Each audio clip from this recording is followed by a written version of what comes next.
Juste pour vous dire, je viens d'enlever la cuisinière. C'est pas propre, hein? Ça fait des années que ça n'a pas été enlevé.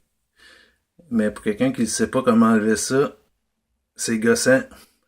Et je vous le confirme. Alors ici, il y a une petite languette qu'il faut comme pousser avec un tournevis ou quelque chose de long afin de pouvoir libérer la pine qui sort ici. Alors, il faut pousser les deux languettes de chaque bord.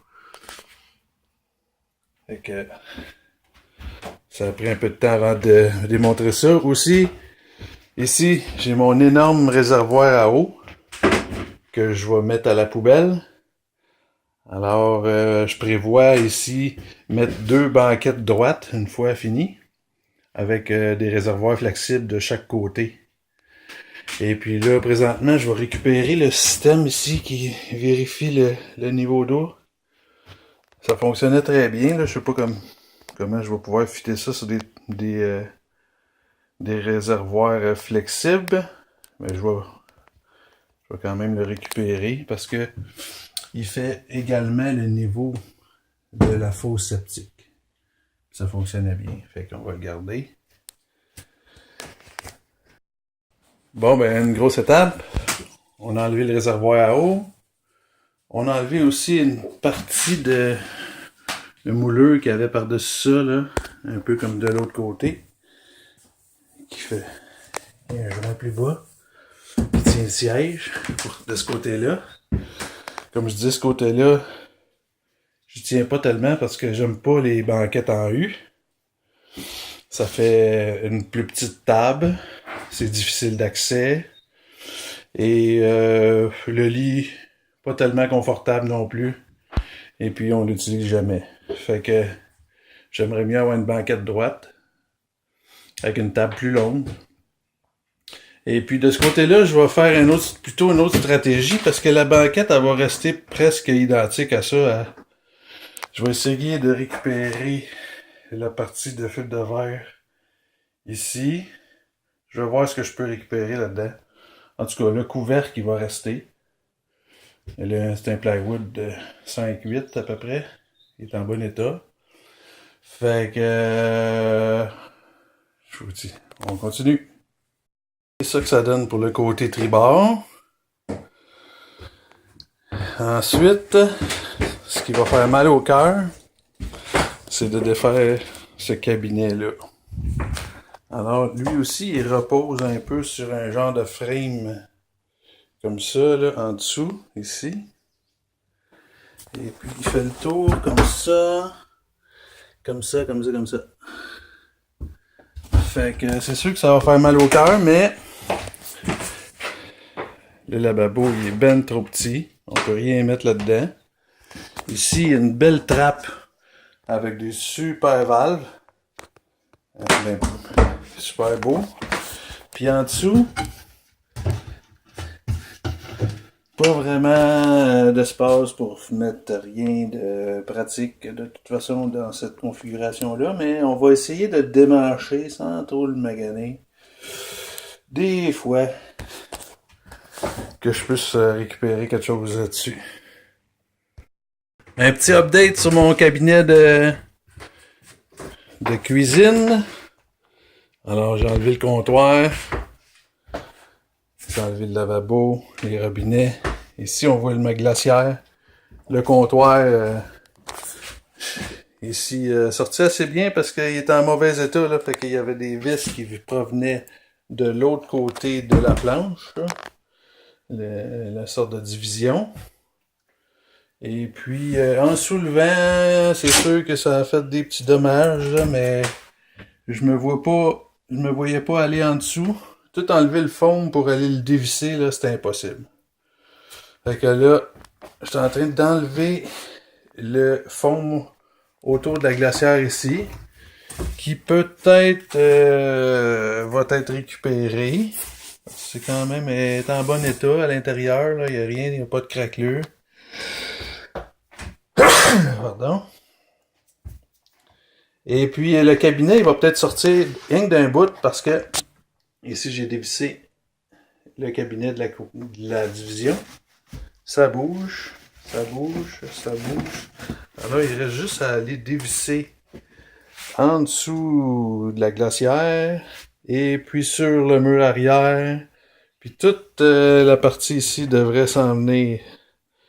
Qui serait une bonne nouvelle dans le fond. Bon ben, le cabinet il a sorti rien que d'un bout. Bonne nouvelle. Pas trop magané. Ici les vis ils ont sorti du matériel qui était là. Puis j'ai été capable de défaire celle-là en arrière du fond. Mais tous ceux-là, là, c'était impossible. Mais en tirant dessus, ils ont lâché. Alors, je pense que c'est pas une trop grosse perte.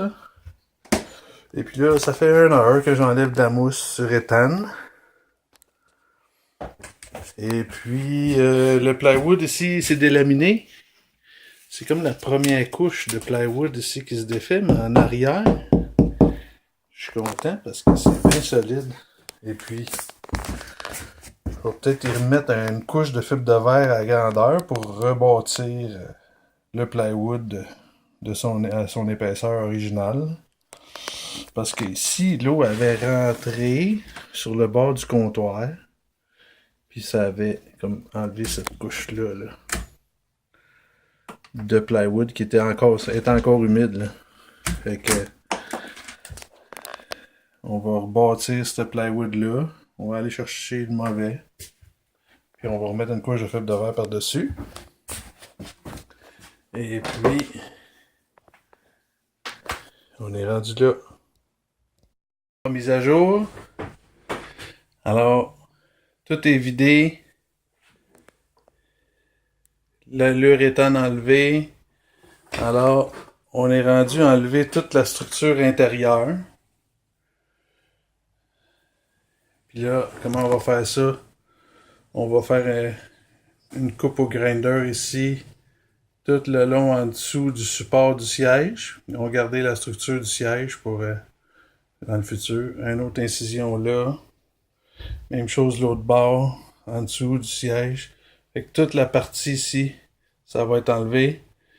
Après, lors de la reconstruction, parce que ça ici, c'est sûr que ça doit donner du corps au bateau, là. Ça va être remplacé par des madriers de chêne blanc dans le travers. Et puis ici, on voit les varangues. Ça aussi, ça va être remplacé par du chêne blanc. Il y en a une là, une autre là. Il y en a vis-à-vis. On va aussi resolidifier les divisions. Dans le fond, c'est dans le son, c'est ça qui est le plus structural du bateau. Fait qu'on va tout resolidifier le tour. Et puis tout ça dans le but de enlever la délamination qu'il y a autour de la quille. Fait que on va faire du dégât. Bon, 4h30. J'ai plus de lame de grinder. Ça va s'arrêter ça aujourd'hui comme ça. Quand même content de la journée. Ça a bien été. Je pensais que ça serait plus long que ça pour en arriver là. Alors mon objectif est pas mal atteint. Et puis il manque juste... j'avais envie de pas défaire le plancher de la salle de bain, puis juste enlever la section où il y avait le caillebotis. Mais j'en suis pas venu à bout. Et puis la section est comme collée au fond de la coque. Pareil comme derrière les sièges ici qui étaient collés avec ce genre de matériel là. J'imagine que quand il descendait l'intérieur, ça devait aller coller ou remplir les cavités avec ça, mais méchante affaire là. Il va falloir que ça parte, je sais pas si au ciseau à froid ou au ciseau à bois, grinder, je sais pas trop encore. Et puis ici j'ai une section qui est un petit peu particulière là, parce que c'est comme si c'était du balsa. Ben, c'est du balsa. Puis qu'il y avait juste une petite couche de résine par-dessus. C'est pas pourri. En tout cas, c'est pas exactement l'endroit où c'est que c'est pourri, là. Et puis, une autre chose bizarre, on voit ici que ça a été comme rajouté après. Ici, on est la section arrière de la quille. Le dernier boulon est ici. Et puis, il y a comme un monticule bizarre qui a été rajouté après.